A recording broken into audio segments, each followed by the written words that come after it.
நீங்கள் பார்த்து கொண்டிருப்பது உங்கள் ரேமா டிவி. இது சத்தியத்திற்கு சாட்சி. நாம் எல்லாரும் அப்படி இருந்த வண்ணமாக கண்களை மூடி ஆண்டவரை நோக்கி நாம் ஜெபிப்போமா? ஆண்டவரே, இந்த ஞாயிற்றுக்கிழமை ஆராதனை வேளையிலே எங்கள் ஒவ்வொருவரோடு நீர் பேசும் ஆண்டவரே.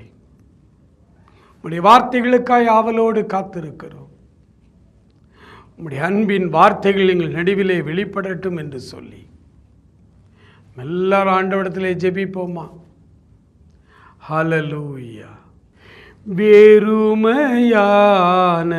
பாத்திரம் நான் வெறுத்து தள்ளாமலே, நீரம்பி வழியும் பாத்திரமாய் விளங்க செய்யுமே.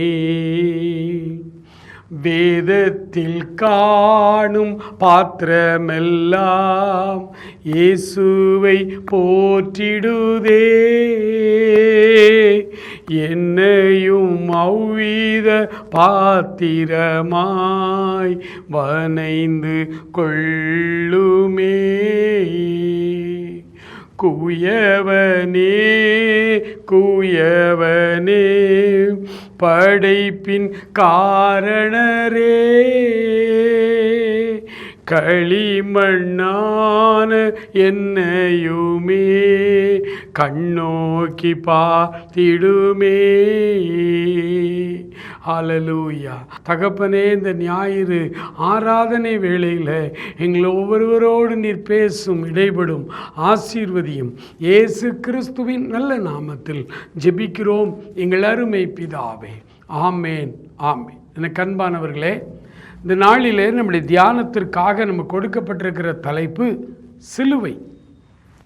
சிலுவை கிருபையின் வெளிப்பாடு. சிலுவையிலே வெளிப்பட்ட கிருபை. சிலுவை ஒரு அவமானகரமான சின்னமாய் ரோம அரசாங்கத்திலே இருந்தது. எது அவமானகரமான சின்னமாய் இருந்ததோ அதை புனிதமாக ஆண்டவர் மாற்றுகிறார். இயேசு சிலுவையிலே தொங்கின பொழுது, இயேசு தொங்கின அந்த சிலுவை புனிதமான சின்னமாய் மாறுகிறது. எனக்கு அன்பானவர்களே, சிலுவை ஒரு கிருபையின் வெளிப்பாடு என்று தியானிப்பதற்கு நமக்கு கொடுக்கப்பட்டிருக்கிற ஒரு முக்கியமான வார்த்தை உங்களுக்காக நான் வாசிக்கிறேன். 1 பேதுருவின் புஸ்தகம் 2ஆம் அதிகாரம் 24வது வசனம். நாம் பாவங்களுக்கு செத்து நீதிக்கு பிழைக்கும்படிக்கு அவர்தாமே தமது சரீரத்திலே நம்முடைய பாவங்களை சிலுவையின் மேல் சுமந்தார், அவருடைய தழும்புகளினாலே குணமானீர்கள். எனக்கு அன்பானவர்களே, கிருபை என்றால் என்ன என்று கேட்டால் நம்முடைய கிறிஸ்தவ சமுதாயத்து அத்தனை பேருக்கும் தெரியும். கிருபை என்றால் தகுதி இல்லாத ஒருவனுக்கு கொடுக்கப்படுகிற தயவு, இரக்கம். தகுதி இல்லாத ஒருவனுக்கு கொடுக்கப்படுகிற வெகுமதி கிருபை. கிருபை, ஆண்டவர் கிருபையாய் நம்மை ரட்சித்து, கிருபையாய் நம்மை சுத்திகரித்து, கிருபையாய் நம்மை நடத்தி கொண்டிருக்கிறார். என்றால் இதில் எதையுமே பெறுவதற்கு நம்மில் ஒருவருக்கும் அருகதை இல்லை. ஒருவருக்கு அருகதை இல்லை. ஒரு பிரசங்கியார் பிரசங்கத்துக்கு வரும்பொழுதெல்லாம் மேடையிலே நின்று அவருடைய பிரசங்க ஊழியத்தை ஆரம்பிக்கும் முன்பாக அவர் ஒரு ஜெபம் செய்வார், எல்லாரும் செய்வது போல. அதில் அவர் ஒரு வார்த்தை சொல்லுவார். ஆண்டவரே, உம்முடைய வசனங்களை வாசிப்பதற்கோ வேதாகமத்தை கையில் எடுப்பதற்கோ கூட எங்களில் ஒருவருக்கும் அருகதை இல்லை. உம்முடைய கிருபையால் எங்களை பொறுத்து கொள்ளும். உம்முடைய கிருபையால் எங்களை தகுதிப்படுத்தி எங்களை நடத்தும் என்று அடிக்கடி ஜெபிப்பார்.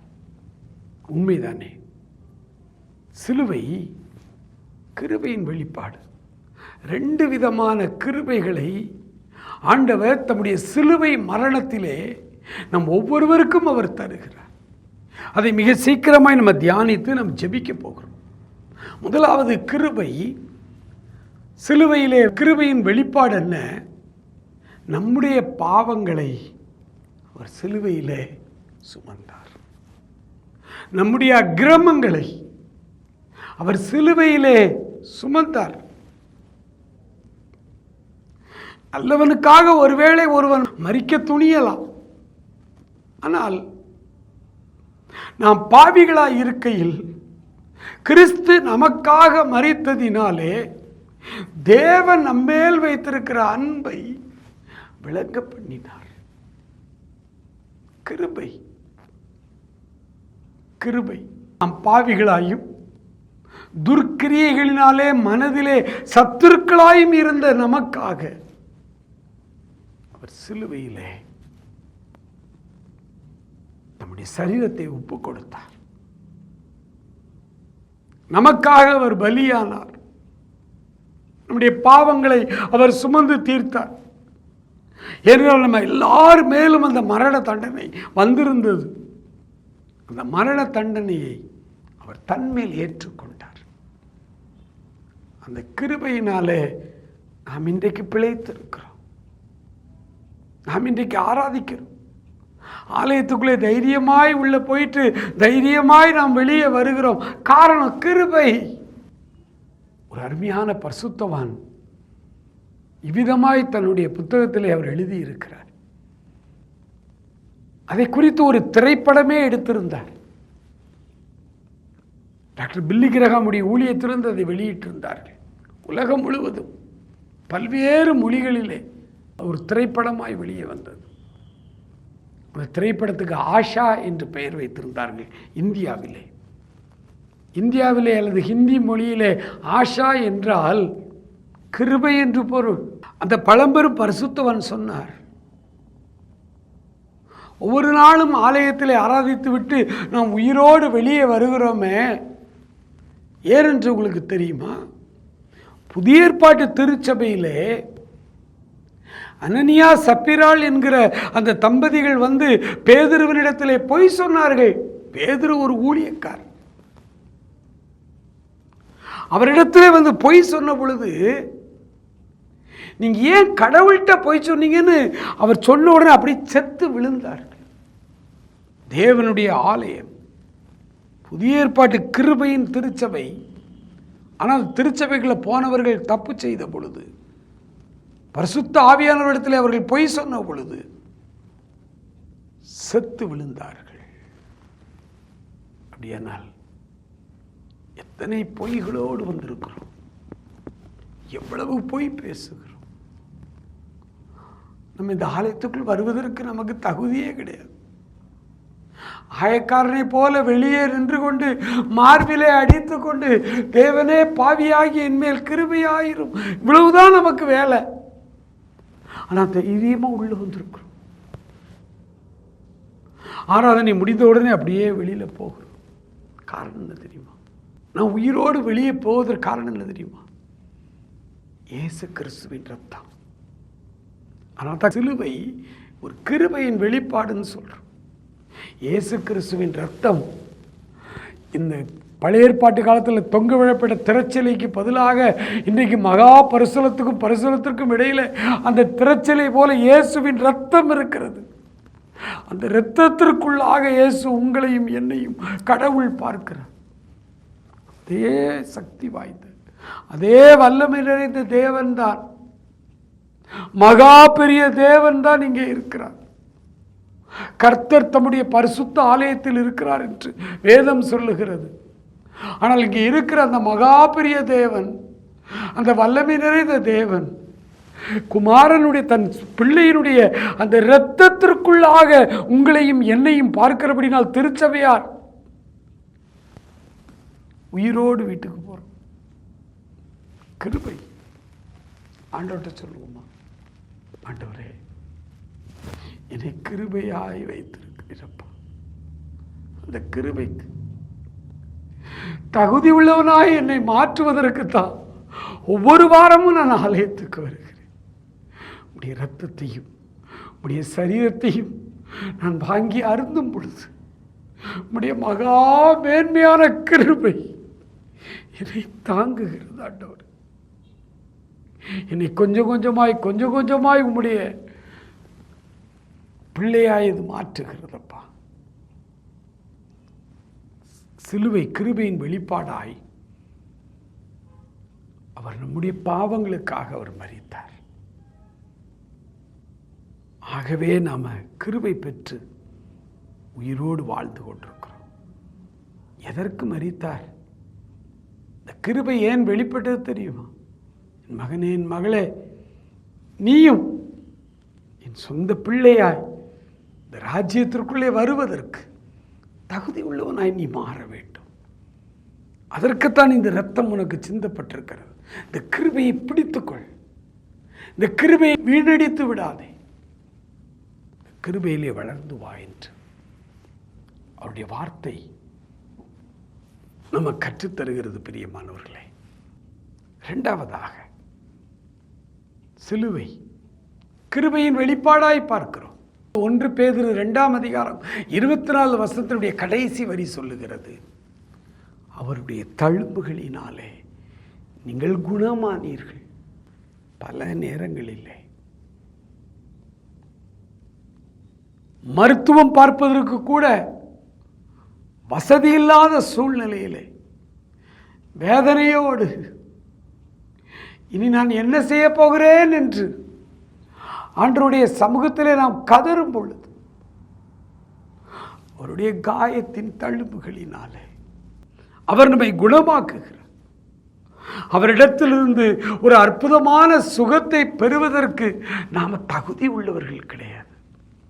ஆனால் தகுதி இல்லாத நமக்கு அவர் காண்பிக்கிற தயவு, அற்புத சுகம் மாத்திரமல்ல, தெய்வீக ஆரோக்கியம்.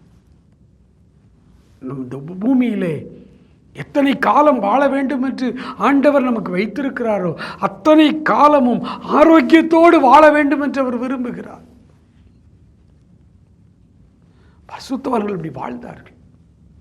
80 வயதாகும் பொழுது காலேபும் யோசுவாவும் சொல்றாங்க, 40 வயதிலே கர்த்தர் எங்களை அழைத்தார்.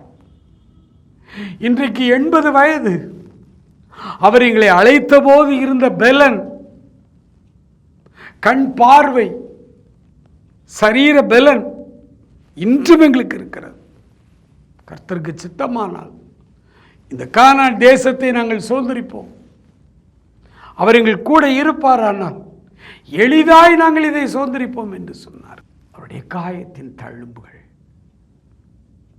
வியாதிகளை நம்மை விட்டு விலக்குகிறது.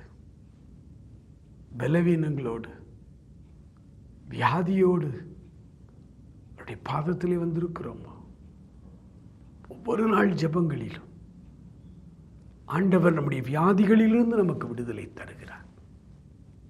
நீங்கள் நம்பினால், நீங்கள் விசுவாசித்தால், இந்த இயேசு கிறிஸ்து சிலுவையிலே அவர் கொடுத்த அந்த கிருபையை நீங்கள் நம்பி விசுவாசித்து, ஆண்டவரே பாவியாகி என் மேல் கிருபையாயிரும் என்று நீங்கள் அவரிடத்திலே வரும்பொழுது அவர் சரீரத்தில் அடைந்த காயங்கள் நம்மை குணமாக்குகிறது. அவருடைய சமூகத்திலே வந்து வேதனையோடு, ஆண்டவரே ஆரோக்கியம் இழந்து வந்திருக்கிறேன் அப்பா, என் பாவத்தினால் என் எலும்புகளிலே சௌக்கியமில்லை, என் அக்கிரமங்கள் ஒரு புண்ணை போல நாற்றம் எடுத்துக் கொண்டிருக்கிறது, என்னை குணமாக்கும் ஆண்டவரே. ஆண்டவருடைய சமூகத்திலே ஆராதனை வேளையிலே அவருடைய கிருபைக்காய் மன்றாடுவோமா? நம்ம எல்லாரும் தேவ சமூகத்தில் எழுந்து நின்று கண்ணீரோடு ஆண்டவருடைய சமூகத்தில் அவருடைய கிருபையின் வெளிப்பாடு நம்மேல் வரும்படி அவரிடத்துல மன்றாடி ஜெபிக்க போகும். ஆண்டவருடைய அற்புதமான வல்லமை, ஆண்டவருடைய கிருபையின் கரம் இந்த வேளையிலே நம்மேலே இறங்கி வரப்போகிறது. அவர்தாமே சரீரத்தில் அடைந்த இந்த மரணத்தினாலே நம்முடைய பாவங்கள நம்மை அவர் சுத்திகரிக்கிற வல்லமையுடையவராய் நம்முடைய பாவங்களின் மேல் அதிகாரம் பெற்றவராயிருக்கிறபடியினால் இந்த சிலுவையிலே வெளிப்பட்ட அந்த கிருபை ஆண்டவரே, எங்களை கழுவி எங்களை பரிசுத்தப்படுத்துகிற அந்த கிருபை ஆண்டவரே, எங்கள் பாவங்களை மன்னியும் ஆண்டவரே, எங்கள் பாவத்தின் தோஷத்தை மன்னியும் ஆண்டவரே. ஆண்டவரே, எங்கள் எலும்புகளிலே எங்கள் பாவங்களினாலே சௌக்கியம் இல்லாமல் வந்திருக்கிறோம் அப்பா. எங்கள் பாவம் வரை எங்களை கழுவும், எங்கள் அக்கிரமம் நீங்க எங்களை சுத்திகரியும் ஆண்டவரே. எங்களுடைய இழந்து போன ஆரோக்கியத்தை மறுபடியும் எங்களுக்கு தாரும். வாழவைதின் குமார பலவான் கையில் உள்ள அம்புகளுக்கு ஒப்பாயிருக்கிறார்கள் என்று சொன்ன வண்ணமாய் அந்த பலன் எங்களுக்கு உண்டாகட்டும் ஆண்டவரே. நன்றி ஆண்டவரே. பாவத்தோடும் சாபத்தோடும் ஆண்டவரே விசாரங்களோடும் போராடி கொண்டிருக்கிற நம்முடைய பிள்ளைகளுக்கு இப்பொழுது ஒரு விடுதலை சிலுவையிலே சம்பாதித்த அந்த கிருபையின் வெளிப்பாடுகள் பிள்ளைகள் மேல் இப்பொழுது வரட்டும் என்று ஜெபிக்கிறேன். நன்றி ஆவியானவரே, நன்றி ஆவியானவரே. நன்றியோடு உம்மை ஸ்தோத்திரிக்கிறோம் அப்பா. உம்மிடத்திலே மன்றாடுகிறோம், உம்மிடத்திலே கெஞ்சுகிறோம். தயவாய் எங்களுக்கு இறங்கும். பாவத்தின் தோஷத்தை மன்னியும், பாவத்தின் ஆணி வேர்களை பிடுங்கி எறியும் ஆண்டவரே. பாவம் எங்களுக்கு இனி தேவையில்லை.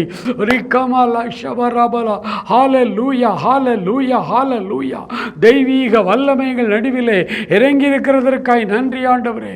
இப்பொழுது ஆண்டவரே, நம்முடைய பிள்ளைகள் சரீரத்திலே ஆரோக்கியம் இழந்து வந்திருக்கிறார்கள். அவர்களுடைய பாவத்தினாலும் சாபத்தினாலும் அவருடைய சரீரத்திலே சுகமில்லாமல் வியாதிகளோடு இருக்கிற ஒவ்வொரு சரீரத்தையும் இப்பொழுது நீர் குணமாக்குவீராக. காயம்பட்ட ஆணி பாய்ந்தவுடைய கரங்களினாலே உடைய பிள்ளைகளை தொடுவீராக ஆண்டவரே. இப்பொழுதே அவர்கள் சுகம் அடைவார்களாக. எல்லா பலவீனங்களும் மாறட்டும், எல்லா வியாதிகள் மாறட்டும் ஆண்டவரே. எல்லா விதமான ஆண்டவரே பலவீனங்களிலிருந்து விடுதலையாக்கி ஆரோக்கியப்படுத்தும்படியாய் ஜெபிக்கிறோம் அப்பா. சரீரத்திலே நல்ல ஆரோக்கியத்தை தாரும். நல்ல முழங்காலில் நின்று ஜெபிக்கிற அந்த ஆரோக்கியத்தை தாரும். வயதாகிவிட்டது என்கிற எண்ணங்கள் உடைய பிள்ளைகளை விட்டு விலகட்டும் ஆண்டவரே. வாழ வயதில் இருந்த அதே பலன், அதே வல்லமை இப்பொழுது அந்த சரீரத்திற்குள்ளே வரட்டும் ஐயா. நன்றி ஆண்டவரே, நன்றி ஆண்டவரே, நன்றி ஆண்டவரே. உடைய பிள்ளைகளை ஆரோக்கியப்படுத்தும், உடைய பிள்ளைகளை சௌக்கியப்படுத்தும்.